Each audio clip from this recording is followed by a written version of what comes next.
Man, you are hitting all the things that I'm loving. So we've used joy a lot, so I'm going to say test pilot joy. Test pilot heaven feels good as well, but I mean, first of all, it's an immense privilege to fly a spaceship, that just at all. And to fly a new spaceship is kind of an unreal privilege, and I'm really glad we all got to fly it. That is probably the most important thing.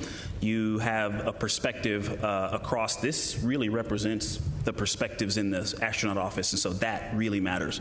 We give numbers as handling qualities or ratings, but the most important thing in handling qualities are the pilot comments. And so you've got comments from an entire crew.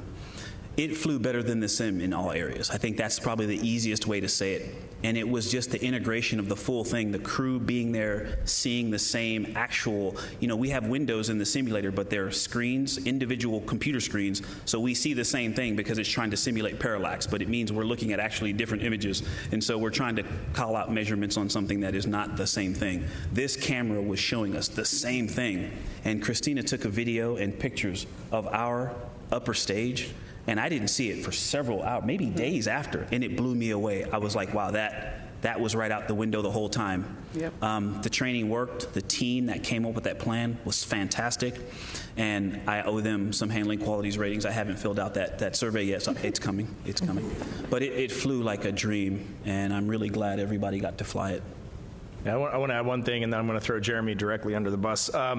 But one thing that I want to just say really more to the NASA team than to the media is that first day was a daunting first day, and we were looking ahead of that day. All four of us knew how to do rendezvous and proxops demo just in case somebody had motion sickness or was out of the picture.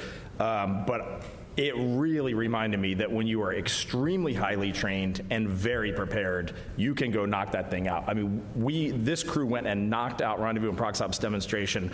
I haven't looked at the tapes, but it felt flawless on board, and I was running procedures. He was flying the spacecraft. Jeremy and Christina were watching the interim cryogenic propulsion stage out the window and mapping our distance to that the entire way in, and it was just like clockwork, clockwork, clockwork, and we had just gotten to space, and he's never been in space before.